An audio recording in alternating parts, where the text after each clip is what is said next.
kuasa dalam menyembuhkan setiap sakit yang ada di dalam tubuh kami. Bapa yang baik, melihat setiap hati kami.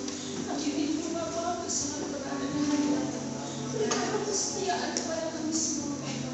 Bapa yang baik, kami juga berdoa Bapa untuk segala pelayan-pelayan hamba-hamba-Mu yang akan suka-suka pagi hari ini Bapa. Baik pemimpin pujian, sini kemarin kami, baik penerima tamu di musik yang ada, terlebih hamba-Mu yang akan memberitakan kebenaran firman-Mu Bapa. Tutup bungkus setiap hamba-hamba-Mu dalam kuasa dalam pelayan-pelayan kami serahkan ke dalam tangan-Mu. Biarlah urapan yang daripada-Mu terus turun atas kehidupan hamba-hamba-Mu Bapa. Sembunyikan di belakang salib yang heran Bapa, agar setiap pelayanan mereka berkenan di hadapan Bapa. Biarlah mereka boleh melayani Engkau dalam roh dan kebenaran Bapa. Sucikan seluruh setiap pelayan-pelayan-Mu Bapa. Bapa yang baik, kami juga berdoa Bapa, sekiranya ada kuasa jahat, kuasa iblis yang coba-coba akan mengganggu jalannya ibadah ini Bapa. Kami bersatu hati, kami tolak, kami hancurkan di dalam nama Tuhan Yesus. Dalam nama Tuhan Yesus, kami percaya Bapa, kuasa-Mu ada di tengah-tengah ibadah kami. Roh Kudus-Mu ada di tengah-tengah ibadah kami. Menjaga setiap hati kami pribadi lepas pribadi Bapa. Terima kasih Tuhan Yesus, terima kasih Bapa. Ibadah kami dari awal pertengahan hingga akhirnya kami serahkan ke dalam tangan-Mu. Biarlah Engkau turut campur di dalamnya Bapa. Terima kasih Tuhan Yesus, mau doa kami, pertengahan kami sudah berdoa dan mengucap syukur. Haleluya. Amin. Kita bangkit berdiri, kita mau bermazmur 103 ayat 1 sampai 5, hitungan 3, 1, 2, 3 ya. Pujilah Tuhan hai jiwaku, pujilah namanya yang kudus hai segenap batinku. Pujilah Tuhan hai jiwaku, dan janganlah lupakan segala kebaikannya. Dia yang mengampuni segala kesalahanmu, yang menyembuhkan segala penyakitmu. Dia yang menebus hidupmu dari lubang kubur, yang memahkotai engkau dengan setia dan rahmat. Dia yang memuaskan hasratmu dengan kebaikan, sehingga masa mudamu menjadi baru seperti pada burung rajawali. Saya persilakan kita mulai dulu. Boleh salam kanan kirinya, kita ucapkan selamat hari Minggu. Haleluya, puji nama Tuhan. Kita mau angkat pujian kita mau berikan pujian yang terbaik bagi Tuhan, amin. Kita angkat pujian kita, katakan kasih Allah berkesudahan.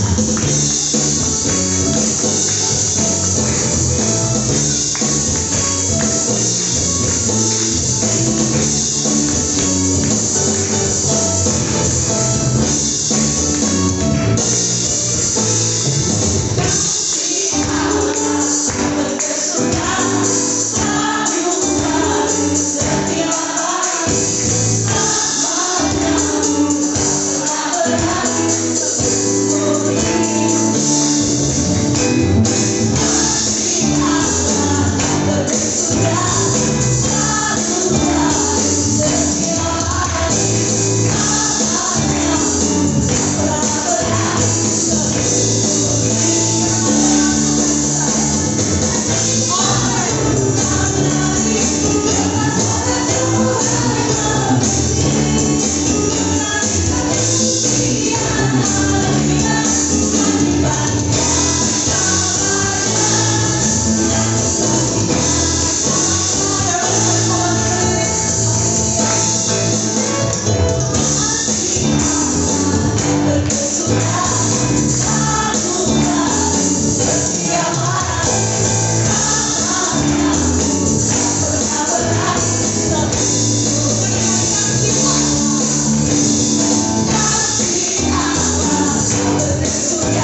Haleluya. Kita ganti pujian kita.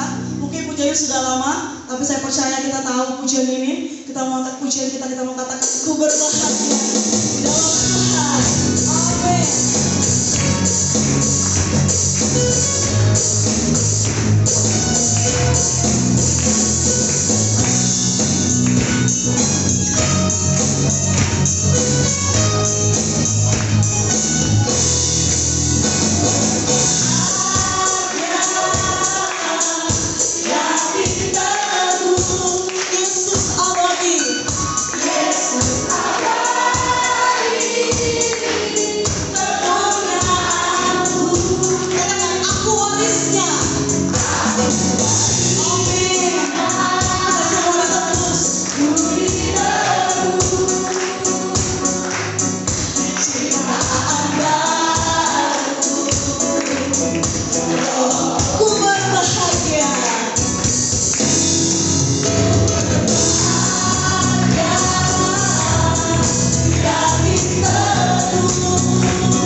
Masih kuat untuk bangkit berdiri Bapak Ibu?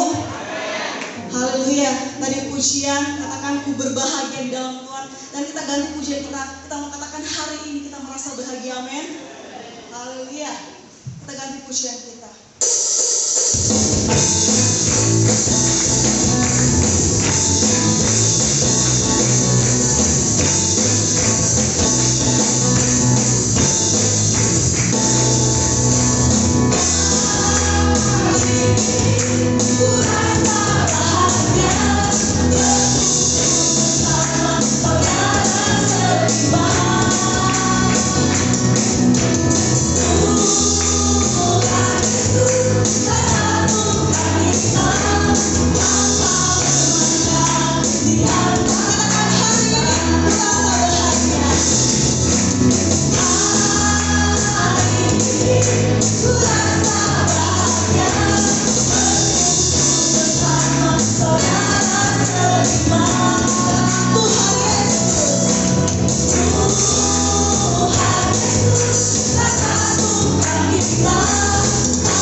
percaya pujian kita akan menjadi doa yang harum bagi Tuhan.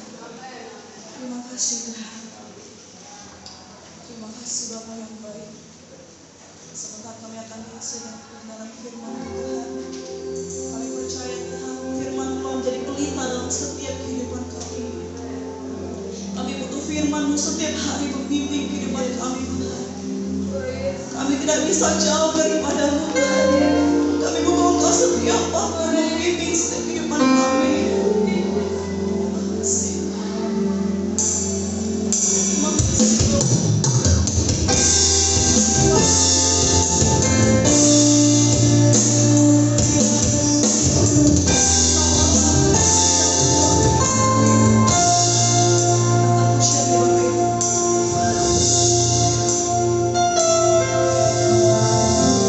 Udah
kasih Tuhan.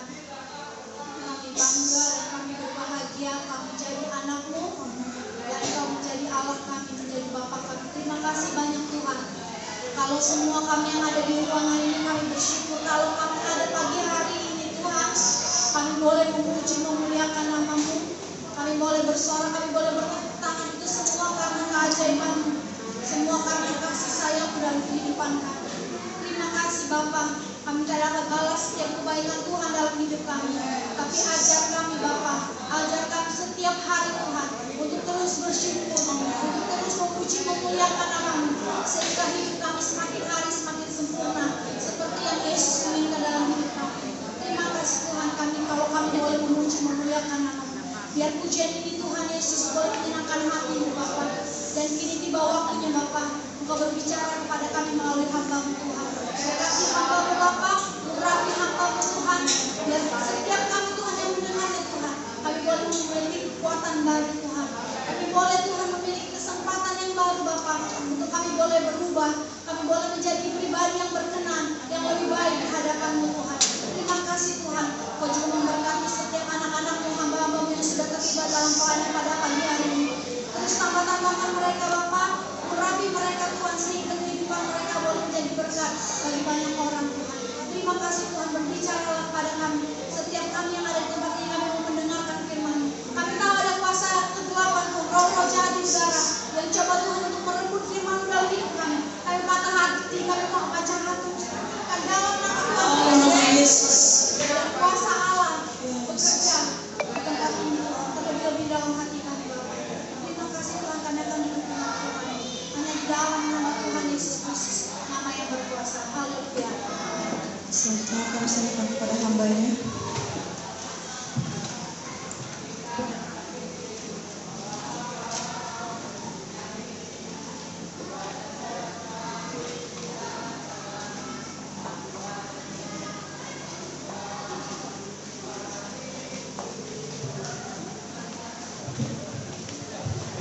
Haleluya. Haleluya. Terpujilah nama Tuhan kita, yaitu Tuhan Yesus Kristus. Dia gembala agung kita. Untuk hari ini Dia pelihara kita, Dia beri kekuatan kesehatan bagi kita, sehingga kita dapat datang kepada Tuhan, sehingga kita bisa memuji Tuhan. Kita kembalikan semuanya untuk hormat kemuliaan hanya bagi Tuhan Yesus. Bersyukurlah kalau kita semuanya bisa ada di tempat ini, karena belum semua orang bisa ada mencari Tuhan. Itulah ya, kabar baik ya, yang Tuhan kerjakan dalam hidup kita ya, pada pagi hari menjelang siang ini. Kita bersyukur ya, kita akan sama-sama ya, memberkati diri kita sendiri dengan kebenaran firman Tuhan, karena kebenaran firman Tuhan adalah itu anak dalam perkataan Allah. Kalau perkataan nafas Allah, siapa yang menghirup nafas Allah pasti hidup. Pasti hidup. Allah sendiri yang memberkati kehidupan kita. Masih tetap pada visi misi kita di tahun 2024 ini, yaitu visi misi kita untuk kemuliaan Allah. Karena kita tahu ya, di mana Tante Vera tanggal 15 membagikan kemuliaan itu adalah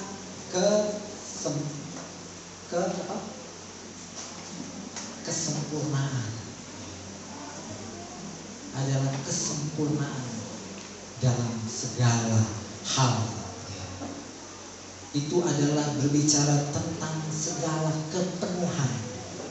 kepenuhan ilahi. Dan pada hari ini kita akan sama-sama membuka Alkitab kita yang terdapat di dalam Mazmur pasal yang ke-8. Kita akan belajar pengalaman dari kisahnya Daud. Pengalaman tentang kemuliaan yang dialami, yang dinikmati oleh Daud. Mazmur pasal yang ke-8, kita akan membaca Alkitab di ayat ke-5 sampai ayat yang ke-7. Mazmur pasal ke-8 ayat 5 sampai ke-7 kita baca bersama-sama. Semuanya sudah menemukan? Semuanya sudah menemukan? Kalau semuanya sudah menemukan, kita akan baca bersama-sama. Kayaknya Bapak segala masih buka-buka, kita tunggu dulu. Sudah? Puji Tuhan. Kita baca bersama-sama 2, 3. Apakah manusia sehingga engkau mengingatnya? Apakah anak manusia sehingga engkau mengindahkannya? Namun engkau telah membuatnya hampir sama seperti Allah, dan telah memahkotainya dengan kemuliaan dan hormat. Engkau membuat dia berkuasa atas buatan tanganmu. Segala-galanya telah kau letakkan di bawah kakinya. Puji Tuhan. Silakan duduk. Inilah pengalaman Daud ya, ketika dia mulai merenungkan apa yang Tuhan buat di dalam hidupnya, maka dia bisa ya, menyimpulkan dengan sebuah mazmur, sebuah pujian dia ciptakan ya. Dan saya tahu pasti pujian mazmur ini keluar karena apa? Pengingkapan pewahyuan daripada Allah ya. Daud sadar ya, dia ini anak yang tertolak anak yang tertolak oleh orang tuanya. Dia sadar siapakah dia. Orang tuanya aja yang menolak, berarti tidak ada harapan baginya. Sehingga dia berkata, apakah manusia, apakah dirinya, sehingga engkau mengingat aku, orang yang ditolak oleh orang tua. Engkau mengindahkan aku padahal aku ditolak, enggak dipandang ya. Orang tua saya memandang sebelah mata. Biasa anak bungsu selalu disayang oleh orang tuanya, sama seperti Yusuf. Tapi aku berbeda. Apakah saya Tuhan? Apakah saya sehingga Engkau mengingat dan mengindahkan saya? Kalau Daud sudah bilang indah, bukan main-main lagi.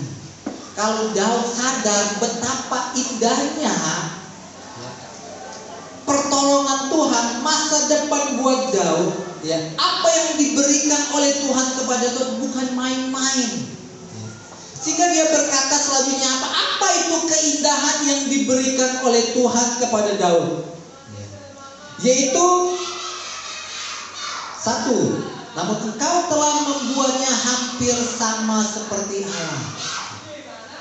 Daud sadar Daud diciptakan hampir sama dengan Allah. Daud tahu dari mula Tuhan menciptakan manusia segambar dan serupa dengan Allah. Walaupun papa mamanya memandang sebelah mata, namun dia yakin Tuhan tidak memandang dia dengan sebelah mata. Karena aku diciptakan oleh Tuhan hampir sama dengan Allah. Inilah yang menjadi kebahagiaan Daud. Inilah yang menjadi sukacita Daud ketika dia mengerti firman Tuhan ini. Maka datanglah kerajaan Allah. Ketika datang kerajaan Allah, yang datang adalah sukacita dan damai sejahtera. Walaupun aku ditolak, walaupun aku nggak dihormati, itu tidak menghambat aku bersukacita. Ini tidak menghambat aku tidak ada damai sejahtera. Orang tua boleh menolak saya, namun sukacitaku tidak bisa berhenti. Karena apa yang Tuhan sediakan bagi Daud. Itu pertama. Yang kedua, dan telah memahkotainya dengan kemuliaan dan hormat. Bukan hanya diciptakan hampir sama dengan Allah, Daud sadar bahwa dia hampir sama dengan Allah. Namun apa? Daud juga sadar bahwa dirinya telah dimahkotai dengan kemuliaan dan hormat. Bayangkan, Tuhan sendiri datang kepada Daud ketika dia percaya akan rencana Tuhan. Dia datang memahkotai Daud dengan kemuliaan dan hormat. Bayangkan, Tuhan sendiri hormat, menaruh kagum kepada Daud. Dia itu ciptaan Tuhan. Bayangkan, Tuhan aja hormat kepada Daud. Seringkali kita menyepelekan orang lain. Seringkali kita tidak menghormati orang lain. Kecuali apa? Kecuali dia ada prestasi, kecuali dia ada talenta, kita hormati. Kecuali dia ada pangkat, kita hormati. Kalau dia nggak punya apa-apa, sama seperti Daud, siapa yang menghormati Daud? Cuma Tuhan yang menghormati Daud. Maka daripada itu, bapak-bapak, ibu-ibu, terutama pemuda remaja yang seringkali disepelekan orang lain, ingat, orang lain boleh mengucilkan kalian, tapi ingat janji Tuhan, aku dihormati oleh Tuhan. Aku dihargai oleh Tuhan. Itulah pengalaman yang indah yang dirasakan oleh Daud. Dia merasakan Tuhan aja bisa menghormati dirinya. Dia tahu Daud ini bernilai, berharga di mata Tuhan, sehingga Tuhan menaruh hormat kepada Daud dan memahkotai dengan kemuliaan. Berbicara kemuliaan itu memiliki banyak arti. Kalau maknanya dalam, biasa setiap kata yang dalam mempunyai 7 arti. Tapi kalau katanya nggak begitu dalam, 4 arti. Makanya berbeda-beda. Berbeda-beda. Kalau Tante Vera mengartikannya bahwa kemuliaan itu adalah kepenuhan kesempurnaan pribadi Allah. Waktu saya telah membagikannya dalam 1 bulan yang lalu, kemuliaan itu berbicara tentang dosa, yaitu segala yang kita pikirkan, yang timbul dalam hati, semuanya hal-hal yang baik, hal yang benar, hal yang mulia, hal yang agung, hal yang suci. Itu namanya dosa. Tapi hari ini saya akan bahas bahwa kemuliaan itu adalah, kalau dalam bahasa Ibrani, kabod. Yang terkenal apa? Ikabod. Ikabod itu ketika ada pengalaman bahwa hilangnya kemuliaan Allah. Karena apa?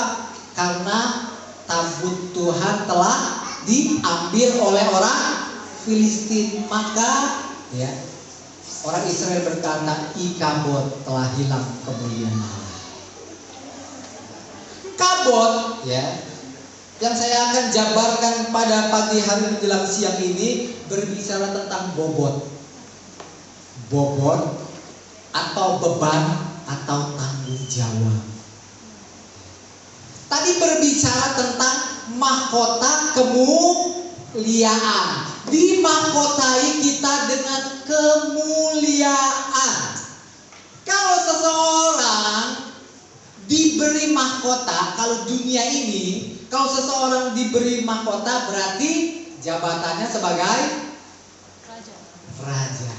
Ingat, ketika seseorang dimahkotai, maka kedudukannya berubah, dia jadi raja. Ketika orang jadi raja, disitulah orang tersebut diberi beban, diberi tanggung jawab. Ingat, kalau diri kita telah percaya bahwa saya telah diberi mahkota kemuliaan, berarti di satu sisi saya diberi kepercayaan oleh Tuhan suatu beban dan tanggung jawab. Itu artinya Daud sadar betapa agungnya kepercayaan Tuhan. Bukan hanya saya hampir sama dengan Allah, namun apa? Saya dipercayai sebagai raja. Raja yang mempunyai beban, raja yang mempunyai tanggung jawab untuk bekerja sekuat tenaga. Itu arti kemuliaan yang dialami oleh Daud.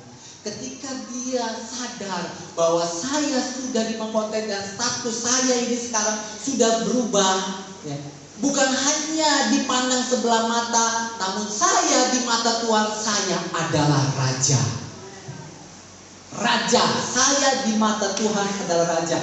Bapak, ibu, saudara, saudariku di mata Tuhan adalah raja. Itu yang perlu dipercayai. Dipercayai. Aku adalah raja. Karena Tuhan sendiri yang memberikan, memahkotai kita tanpa kita lihat, hanya modal percaya. Hanya modal percaya. Itulah ketika kita percaya, maka kita akan melihat kemuliaan yang lebih besar lagi. Kemuliaan yang lebih besar lagi. Contoh pengalaman Daud. Ketika dia mulai mempercayai bahwa dirinya telah menjadi raja. Raja apa? Raja di antara domba. Ketika Daud sadar bahwa aku raja di antara cuma 2-3 ekor domba, maka apa? Daud sangat bertanggung jawab untuk menggembalakan 2-3 ekor domba. Itu yang Daud sadari. Kenapa Daud begitu bertanggung jawab atas cuma 2-3 ekor domba. Dia tidak menyepelekan pekerjaan ini pekerjaan yang ringan, atau dia tidak menyepelekan pekerjaan ini pekerjaan yang kotor, pekerjaan yang sukar. Seharusnya dia anak bungsu, dia tolak pekerjaan ini karena pekerjaan yang sangat sulit. Walaupun cuma 2-3 ekor, namun Daud sangat bertanggung jawab. Makanya apa? Lihat anak-anak Tuhan, kalau dia sangat bertanggung jawab, berarti dia mengerti dirinya telah dimahkotai kemuliaan. Itulah hebatnya Daud. Dia sangat bertanggung jawab atas 2-3 ekor dombanya. Ketika dia berusaha bertanggung jawab memelihara, memberi makan, menjagai, bahkan apa? Bahkan kalau zaman dulu kalau memelihara itu tidak ada yang namanya kandang, sama seperti sekarang enak ada kandang, bikin kandang. Zaman dulu hanya pagar batu aja, pintunya hanya Daud sangat bertanggung jawab. Ketika Daud sangat bertanggung jawab, maka apa? Maka di ayat yang ke-7 saya akan baca, orang yang bertanggung jawab, engkau membuat dia berkuasa atas atas buatan tanganmu. Segala-galanya telah kau letakkan di bawah kakinya. Ketika kita bekerja dengan bertanggung jawab penuh, maka apa?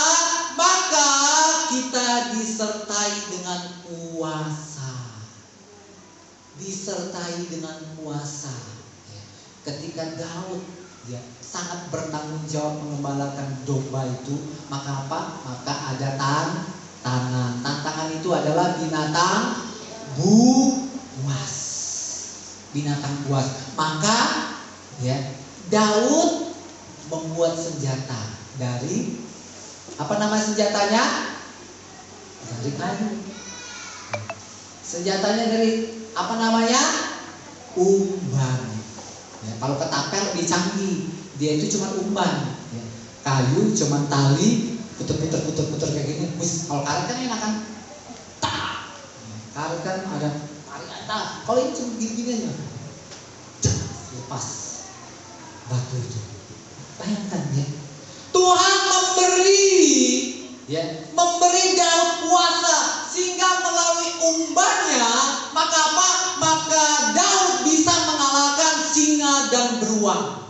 Seharusnya kalau orang ini tidak bertanggung jawab, ketika berhadapan dengan binatang buas, monggo silakan Tuan Rajaku, makanlah salah satu dari peliharaanku, monggo, aku tidak mau mati. Bayangkan, itu anak muda yang sangat bertanggung jawab. Sangat bertanggung jawab. Dia rela mati. Dia rela mati untuk menjaga kambing dombanya. Kalau bukan Tuhan, kalau bukan kemuliaan, Daud tidak bisa melakukan semuanya. Maka apa? Ketika Tuhan lihat Daud orang yang bertanggung jawab, maka dia disertai dengan kuasa. Disertai dengan kuasa. Maka apa yang dia buat jadi berhasil. Apa yang dia buat jadi berhasil. Umbannya bisa mengalahkan singa dan beruang, dan bisa mengalahkan Goliat raksasa. Itu yang terjadi. Itulah betapa indahnya kemuliaan yang diberikan Tuhan di dalam hidup Daud. Sehingga apa? Bukan hanya Daud membuat yang namanya umban, tetapi Daud juga membuat kecapi. Tuhan memberikan keahlian kepada Daud. Daud bisa buat kecapi. Sehingga melalui permainan kecapi, maka apa yang terjadi? Ketika permainannya ada kuasa, maka apa yang terjadi? Maka maka Raja Saul yang sedang kesurupan, kesetanan, ketika hanya dengar alunan musik kecapi dari Daud, pergilah setan-setan itu. Itu yang terjadi. Makanya Daud bilang sangat indah. Siapakah aku nih Tuhan? Kau buat aku menikmati keindahan-keindahan. Aku ini orang biasa-biasa Tuhan. Kau bisa umbanku ini bisa mengalahkan singa, beruang, bisa mengalahkan Goliat. Siapa aku ini Tuhan? Siapa aku ini cuma pemain musik biasa-biasa, ecek-ecek Tuhan. Apa aku ini? Tetapi ketika aku memainkannya, kok roh jahat keluar dari hidup Saul.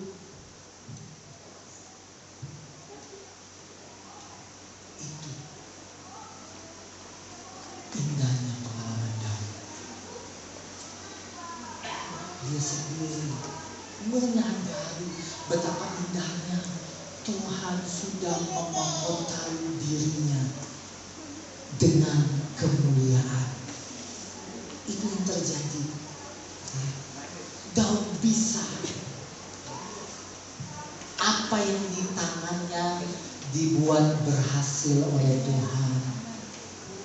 Jangan kita lihat orang lain punya ini, orang lain punya ini, orang lain punya ini, cukup bertanggung jawab.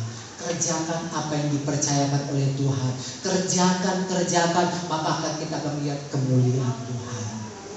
Jangan iri. Aku pengen ini, kalau aku pengen ini pasti berhasil.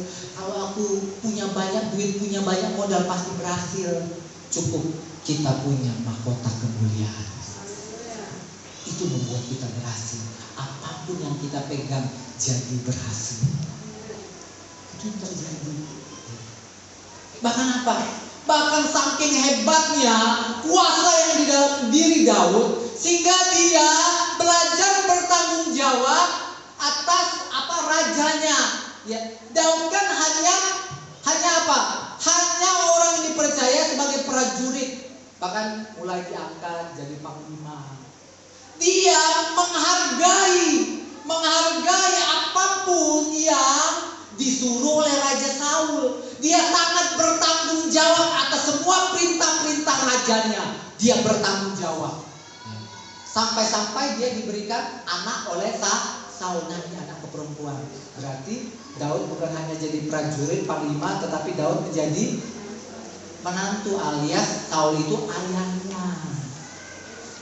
Ketika dia bertanggung jawab memperlakukan Saul jadi rajanya, dan dia bertanggung jawab memperlakukan Saul jadi mertuanya alias rajanya, maka ketika pada suatu saat Saul mulai iri hati, mulai ingin membunuh yang namanya Daud, ya, sampai 4 kali, 3 kali Daud pengen dibunuh. Namun apa? Ketika Daud bertanggung jawab atas siapakah di depannya, raja dan mertua alias ayahnya sendiri, maka apa? Tidak ada yang namanya kebencian, tidak ada yang namanya kepahitan. Walaupun dia hendak dibunuh, walaupun dia diberi kesempatan, balaslah dendam itu, bunuhlah, namun dia tetap tidak mau bunuh. Itu yang terjadi. Dia bertanggung jawab. Bertanggung jawab. Jangan di depan orang kita bilang, oh siap-siap, dalam hati, apa dia Om Dolvini, apa dia Oma ini gembala sidang, apa dia Om Adri, Jangan di depan baik, di belakang ngomong-ngomong. Itu yang terjadi. Itu bukan bertanggung jawab. Itu bukan bertanggung jawab. Itu yang terjadi. Hormati Daud, orang yang bertanggung jawab, menghormati Saul adalah raja Israel. Dia menghormati otoritas raja. Dia menghormati, dia adalah mertua ayahnya yang harus dihormati. Gak boleh dibalas. Dia ini orang yang berbuat jahat kepadaku, aku tidak mau balas, tapi aku mau balas dengan kebaikan. Itu yang terjadi. Ketika Daud menjadi orang yang bertanggung jawab, maka dia bisa mengalahkan kebencian, kepahitan, kemarahan. Dia bisa kalahkan semuanya itu karena dia diberi kuasa. Kenapa dia diberi kuasa? Karena dia bertanggung jawab. Kenapa dia bertanggung jawab? Karena dia sadar, aku telah dimahkotai, aku telah dipercayakan sebuah tanggung jawab, sebuah beban. Aku mau kerjakan untuk kemuliaan nama Tuhan. Itu pengalaman-pengalaman keindahan Daud. Tidak sampai di sini pengalaman keindahan Daud. Terus, pengalaman apa yang terjadi pada kehidupan Daud selanjutnya? Daud, ketika dia sadar, Daud sadar bahwa Tuhan bukan hanya memanggil Daud sebagai raja. Ini pengalaman yang terindah yang dialami oleh Daud. Dia bukan hanya sadar bahwa ketika aku sudah dinobatkan jadi raja, ketika Daud telah dinobatkan jadi raja, Daud bukan hanya sadar bahwa statusnya jadi raja. Dia tahu arti panggilan. Dia tahu arti panggil yang namanya mahkota. Mahkota itu dipenuhi kemuliaan. Mahkota kemuliaan. Kemuliaan itu memancarkan sinar. Ketika kita memakai mahkota itu, semakin hari kita semakin bersinar. Semakin hari kegelapan dalam diri kita semakin menipis, semakin lenyap. Sehingga kita sadar. Ketika kita sadar dan mengerti apa rencana Tuhan dalam hidupnya, Daud semakin mengerti apa rencana Tuhan. Aku bukan hanya dikasih tanggung jawab jadi raja. Aku bukan hanya dikasih tanggung jawab jadi beban. Tapi Daud menyadari, aku ternyata panggilanku bukan hanya jadi raja, tapi plus jadi imam. Itu yang disadari oleh Daud. Kemuliaan itu menerangi Daud sehingga Daud mengerti arti panggilan dan pilihan Tuhan. Kalau hanya sekedar Daud percaya, Tuhan terima kasih Tuhan, Engkau sudah memberikan aku kedudukan jadi raja. Jadi Daud ya sudahlah cukup jadi raja yang hanya mensejahterakan kehidupan rakyat-rakyat, benar kan? Sudah selesai itu aja. Namun Daud sadar, mengerti arti panggilan dan pilihan Tuhan. Tuhan tidak mau hanya Daud sebagai raja, tetapi dia juga harus jadi imam. Kenapa? Kalau jadi raja hanya sekedar mengurusi hal-hal yang jasmani, hanya sekedar yang mengurusi hal-hal yang jasmani. Yang nggak punya makan dikasih makan, yang miskin dikasih pekerjaan supaya dia bisa dapat duit dan bisa makan. Yang nggak sekolah dikasih sekolah, dikasih gratis, dikasih makan gratis, dikasih sekolah gratis. Itu dipikirkan raja, betul? Ada yang salah? Ada yang salah? Itu dipikirkan raja. Namun Daud tidak demikian. Namun Daud sadar bahwa aku bukan hanya raja yang hanya memikirkan ini, habis ini dia mati selesai. Tapi aku mau memikirkan baik hidupnya hari ini maupun hidupnya kekal selama-lamanya. Aku harus memikirkannya sampai dia mati. Kemana dia matinya nanti? Kemana? Ke neraka atau surga? Kalau imam yang dipikirkan bagaimana orang itu, bagaimana rakyatnya semuanya masuk surga. Nah, itu panggilan Tuhan buat Daud. Daud sangat mengerti arti panggilan itu. Kalau hanya sekedar ngurus makan, ngurus sekolah, ngurus pekerjaan, ternyata pekerjaan itu masih ringan di mata Tuhan. Makanya diberikan tanggung jawab lebih, diberikan beban yang lebih, bahwa aku harus juga jadi imam. Aku juga harus jadi imam. Karena imam itu banyak orang-orang iri hati atas kedudukan imam. Hanya imamlah yang bisa bertemu dengan Tuhan. Hanya imamlah yang bisa bertemu dengan Tuhan. Banyak orang iri hati, sirik. Orang-orang Lewi aja iri. Aduh, kapan aku bisa masuk ke sana ya? Masa cuma imam aja. Namun Daud sadar. Bagaimana dia sadar? Ceritanya begini ya. Ketika tabut perjanjian itu ada ya, di luar Israel, maka ketika Daud mengalami kemenangan-kemenangan, maka ketika Daud sudah menjadi raja, dia mulai berkata-kata, aku mau mengambil kembali tabut Allah. Karena tabut Allah gambaran Allah. Ketika dia mulai berinisiatif ya, mulai mengembalikan apa yang terjadi ya, kedua suruhannya yang bukan orang Lewi ya, akhirnya pemuda itu akhirnya mati. Ketika dia melihat salah satu suruhan itu mati, maka apa? Daud menjadi marah dan takut. Itu kesalahan Daud. Daud bisa juga jadi marah dan takut. Namun dalam proses hari demi hari, ketika dia mulai merenungkan, maka kemuliaan Allah yang ada di kepalanya menyinari pikiran dan hatinya. Sehingga apa? Sehingga Daud sadar, aku yang salah. Lah, aku tidak menghargai orang Lewi. Aku tidak menghargai imam. Seharusnya orang Lewi, imamlah yang harus membawa tabut. Ketika dia mulai menghargai orang Lewi, ketika dia menghargai imam, maka apa? Maka bisa Daud membawanya ke kota Daud. Padahal apa? Daud itu sebelum dia menyuruh orang Lewi dan imam untuk datang, padahal Daud itu sudah sekuat tenaga, menari, menyanyi, bermain musik, namun tidak cukup yang dilakukan dengan sekuat tenaga. Kenapa? Karena dia menyepelekan kehadiran dari Lewi dan imam. Ketika dia sadar kesalahannya, maka dia perbaiki. Itu yang terjadi. Ikut Tuhan tuh sangatlah enak. Salah, suatu hari salah, yang penting suatu hari kita sadar, perbaiki. Itu yang terjadi.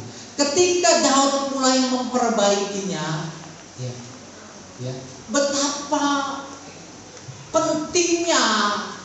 betapa pentingnya seorang imam itu. Maka apa? Maka disitulah yang membuat Daud menjadi sadar arti panggilan hidupnya, bahwa aku bukanlah hanya raja, tapi aku imam. Makanya Daud bisa membawa tabut itu ke kotanya, bukan ke kota lain. Seharusnya di kota lain tabut itu harus berada, namun Daud bawa ke kotanya dan dia buat kemahnya sendiri, namanya kemah Daud, yang hanya isinya tabut. Padahal kemah suci itu isinya banyak kan? Kemah tabernakel itu isinya banyak, tapi kemah Daud cuma isinya tabut Tuhan. Kenapa Daud tidak mati ketika dia masuk ke kemah itu? Karena apa? Kemuliaan Allah menyadari Daud bahwa saya adalah imam. Makanya Daud bisa ketemu sama Tuhan setiap hari. Maka dia makin meningkat ketemu sama Tuhan. Makanya 7 kali dalam sehari Daud masuk ke kemah Daud itu, bertemu dengan tabut Allah alias bertemu dengan Tuhan 7 kali sehari, Bapak Ibu, saudara-saudariku, plus seminggu sekali ke hari Sabat ya, untuk beribadah. Kalau setiap hari Daud lakukan 7 kali sehari. Mari tolong baca Mazmur 119 ayat 164. Tolong dibaca.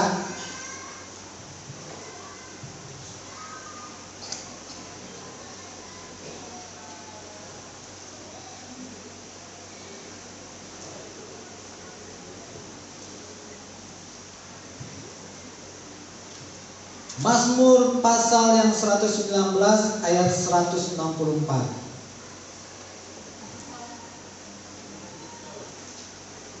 Tolong ada yang membaca.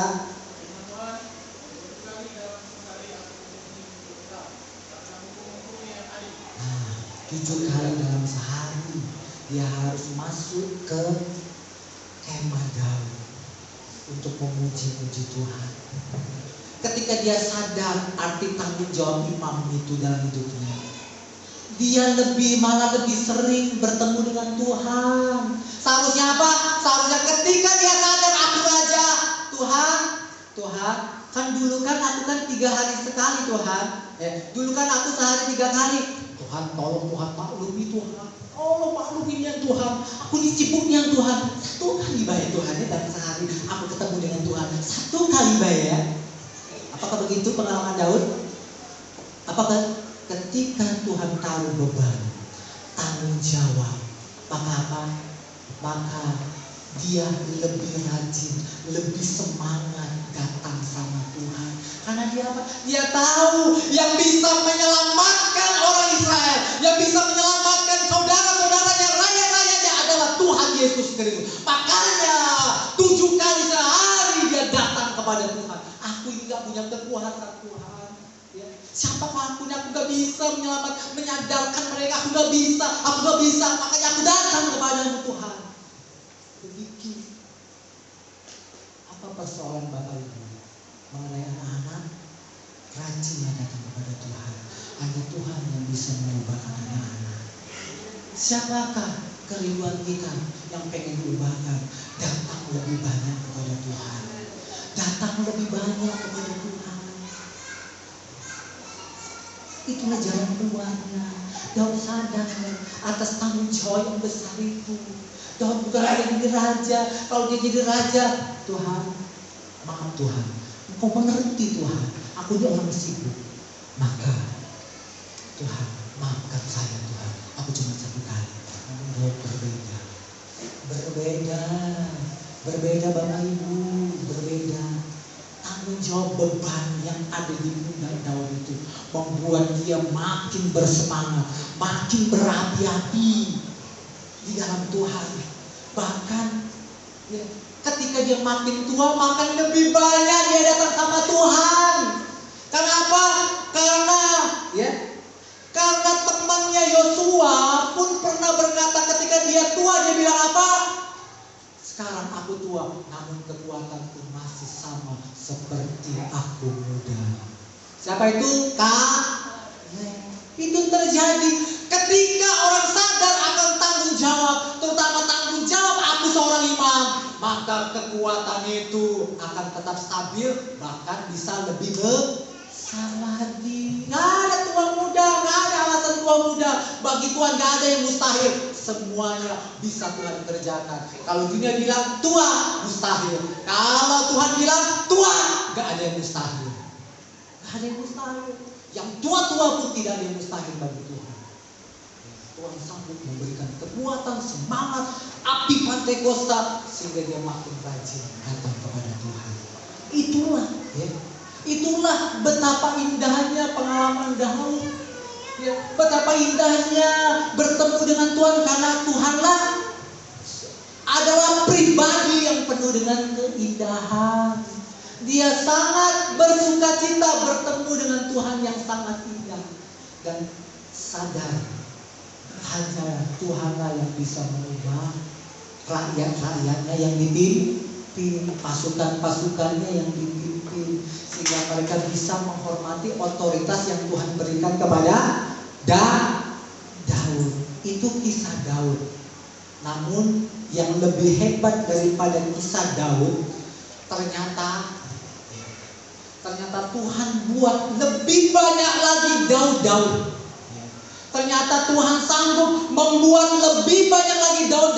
Bahkan Daud yang tempo perjanjian lama kalah dengan Daud yang baru. Siapakah itu? Itu ada di dalam Kisah Para Rasul. Dalam Kisah Para Rasul. Apa yang dilakukan oleh orang-orang percaya di Kisah Para Rasul? Mereka setiap hari bisa berkumpul bersama-sama 3 kali. Mereka setiap hari paling sedikit 3 kali berkumpul bersama-sama. Baik itu di bait Allah maupun sinagog. Mereka, karena apa? Karena mereka mengerti tanggung jawab.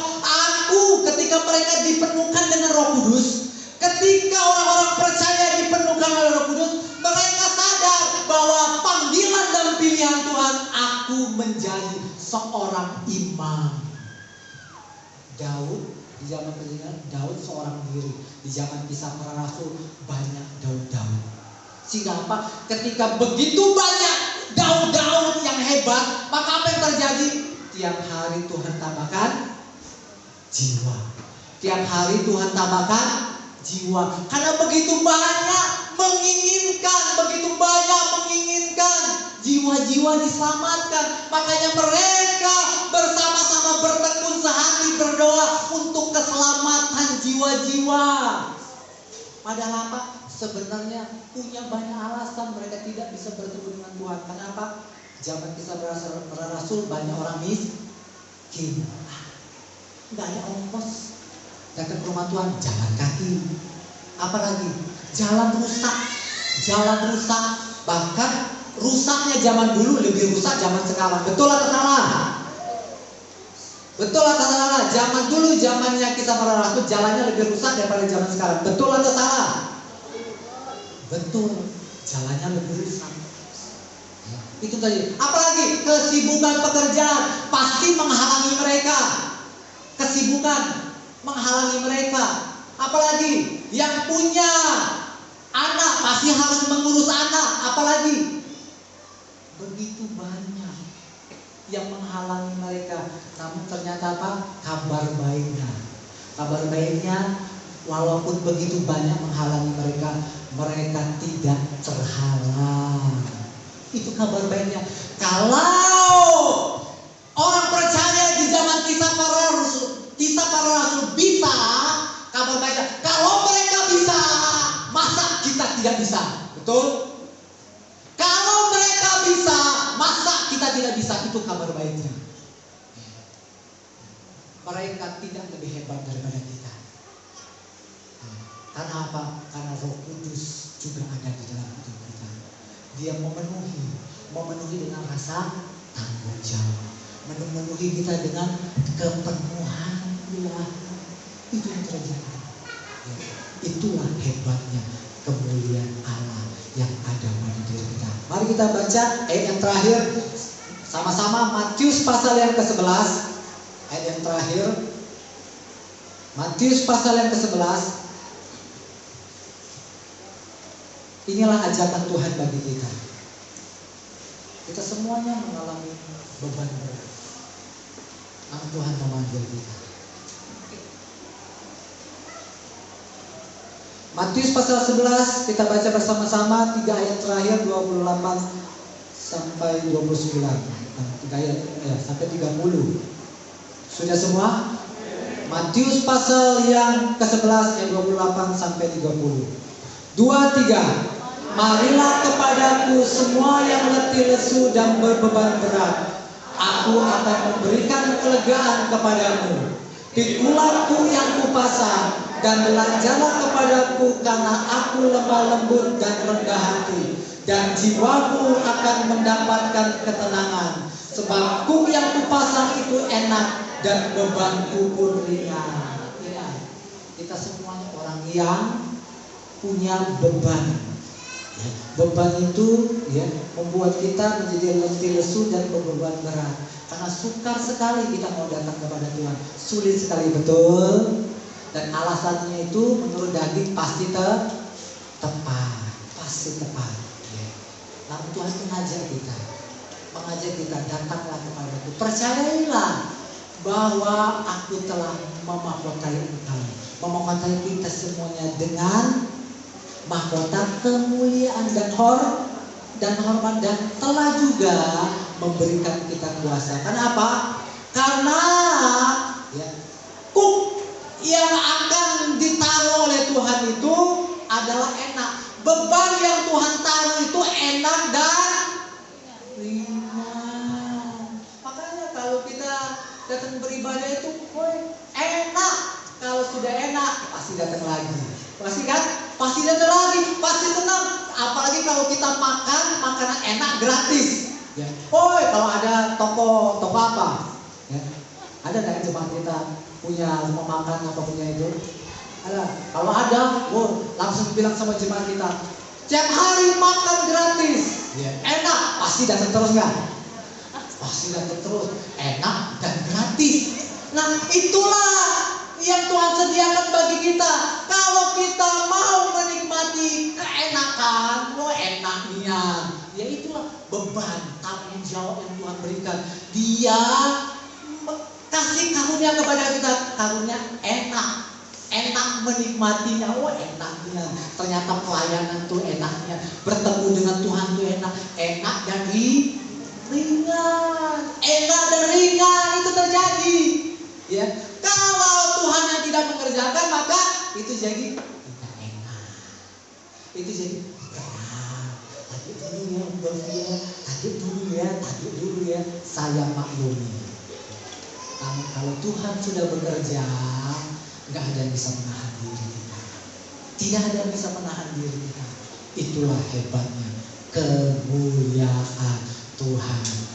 Sampai kalau bisa berbicara indah, sungguh indah. Puji Tuhan. Demikianlah kebenaran firman Tuhan. Kami bersyukur Tuhan, karena firman-Mu ini datang tidak secara kebetulan Tuhan. Visi misimu harus ditegakkan di gereja GPD di Batu Raja ini Tuhan. Dan pasti Tuhan tolong.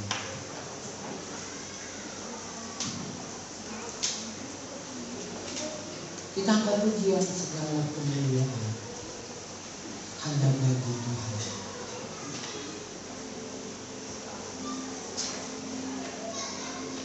Mari kita bangkit berdiri.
sudah diberkati dengan kebenaran firman Tuhan, amin. Dan tiba saatnya kita akan memberikan korban persembahan kita mau memberikan yang terbaik untuk Tuhan. Haleluya. Kita mau angkat pujian kita mau angkat suka.